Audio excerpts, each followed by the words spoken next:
Who I am, मैं कौन हूँ। इस क्वेश्चन का आंसर ढूंढने के लिए बहुत सारे लोग उत्साहित हैं। तो आज हम यही टॉपिक को कवर करते हैं। तो चलिए स्टार्ट करते हैं।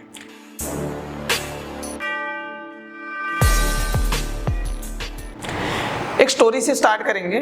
एक ट्रेन में एक भिखारी जा रहा था, सभी बहुत सारे पैसेंजर भी थे।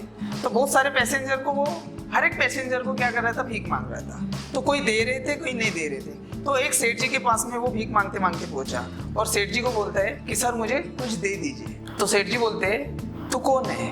नहीं साहब मैं भिखारी हूँ। तो मैं भीख क्यों दूँ, मैं तुझे भीख क्यों दूँ, तू लोगों को क्या देता है? तो भिखारी सोचता है साहब मैं तो भिखारी हूँ, मैं किसी को क्या दूंगा, आप जैसे सेठ लोग मुझे कुछ देंगे तो मैं अपना गुजारा करता हूँ। तो सेठ जी बोलते हैं जो किसी को कुछ नहीं देता मैं उसे कुछ नहीं देता, क्योंकि मैं एक व्यापारी हूँ, मेरा लेन देन का कारोबार चलता है। तो मुझे जब तक मुझे कुछ आगे वाला कुछ नहीं देता तब तक मैं भी आगे वाले को कुछ नहीं देता। तो वैसे करते करते सेठ जी का जो शहर है वो आ जाता है, प्लेटफॉर्म पे उतर जाते हैं सेठ जी। लेकिन भिखारी बहुत सोच में पड़ जाता है कि मैं तो एक भिखारी हूँ। सेठ जी ने बोला ठीक है, भीख मांगता है, भीख के बदले कुछ देना चाहिए, लेकिन मैं भिखारी में क्या दे सकता हूँ। वो सोच रहा था। तो भिखारी को भी एक स्टेशन पे बहुत सारे फूल्स दिखते हैं। तो वो क्या करता है, क्यों ना मैं जो लोग मुझे भीख देंगे उनको मैं कुछ बदले में फूल दूंगा।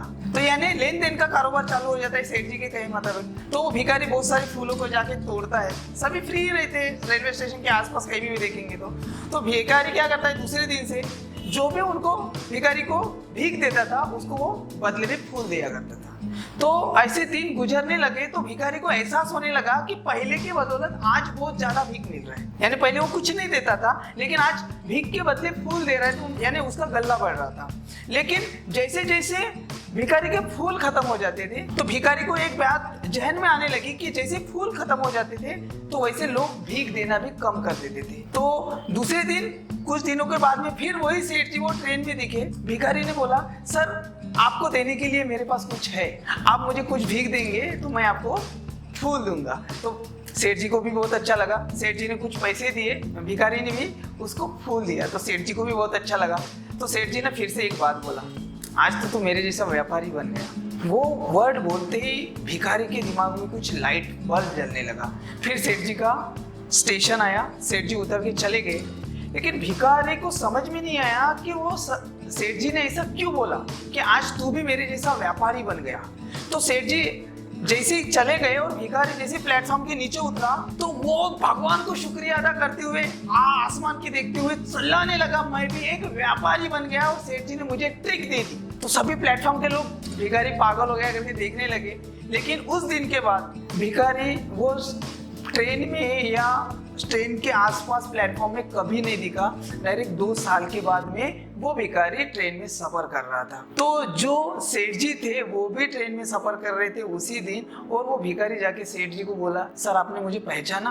तो सेठ जी ने भी आगे वाले सूट बूट वाले इंसान को देख के नहीं पहचाना। तो भिखारी बोलता है कि सर हम 3 बार मिल चुके हैं। सेठ जी बोले मैं तो फर्स्ट टाइम ही देख रहा हूँ आपको याद है 2 साल के पहले मैं एक भीख मांगने वाला भिखारी था, जो आपने मुझे ट्रिक दी कि कुछ मांगने के बदले कुछ दो तो कुछ तुझे मिलेगा। और दूसरी सीख आपने दी कि तू भी एक व्यापारी बन गया। उस दिन जैसे आपने सेकंड टाइम में मिले, सेकंड टाइम में मिलने के बाद में आपने जो बोल के चले गए, लेकिन मेरे दिलो दिमाग में मुझे नींद नहीं आ रही थी। मैं दूसरे दिन सोच के निकला कि मैं भी एक व्यापारी हूँ तो मैं क्या करूँ। मैं भी फूलों के गुलदस्ते बना के लोगों को बेचने लगा। ऐसे करते करते मैं भी एक फूलों का व्यापारी बन गया हूँ। मैं विदेशों में फूलों का एक्सपोर्ट करता हूँ, शहर से कुछ डील करने के लिए ही मैं जा रहा हूँ। तो कहानी तो यहाँ पे खत्म होती है। लेकिन चलो ठीक है, वो भिखारी को तो वो सेठ जी मिल गए कुछ ट्रिक बताने के लिए।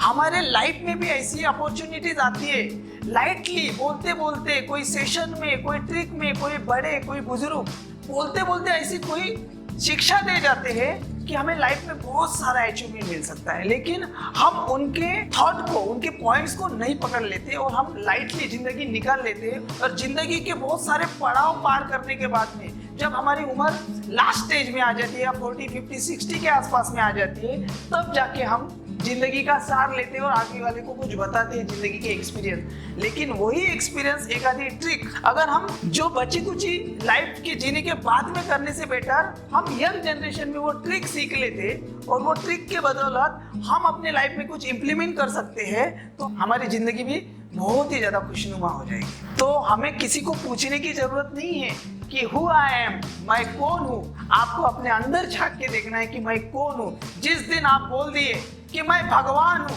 अगर इसका मतलब अगर गलत ना निकाले तो आप खुद को भगवान बोलने में कोई शर्म नहीं है। जिस दिन मैं भगवान हूँ बोलेंगे उस दिन अगरबत्ती लेने की, अगरबत्ती लगाने की, मंदिर जाने की, मन्नत मांगने की कोई जरूरत नहीं। भगवान उस दिन से ही आपके अंदर में बसने लगेंगे और जो आप बनना चाहते हैं। जैसे भिखारी ने बोला मैं एक तो भिखारी हूँ, जब तक वो बोलता रहा मैं भिखारी हूँ, तब तक वो भिखारी रहा। जब वो बोलने लगा मैं व्यापारी हूँ, वो व्यापारी बना। जब वो बोलने लगा किसी को देने लायक बन गया हूँ, जब वो देने का प्रोसेस चालू कर दिया तो कितने सारे लोग उसके लिए काम करने लगे, क्योंकि वो सैलरी के रूप में देता था। 100 लोगों को 200 लोगों को पालता था, उसको बदले में उससे 10 गुना 100 गुना मिलने लगा। बस इसी के साथ में अगर हम ऐसी छोटी छोटी कहानियों से प्रेरणा लेके हमारी जिंदगी में इम्प्लीमेंट किए, यानी हमारी जिंदगी खुशनुमा तो हो जाएगी। एक सक्सेसफुल जिंदगी जीने में आपको कोई नहीं रोक सकता। तो इसी के साथ ये कहानी समाप्त करते हैं। अगर नेक्स्ट टॉपिक या कुछ भी टॉपिक पे आपको वीडियो चाहिए तो नीचे कमेंट बॉक्स में पूछिए। मैं जल्द से जल्द आपके लिए अच्छे से अच्छे वीडियो बनाने की कोशिश करूंगा। जय हिंद, जय भारत।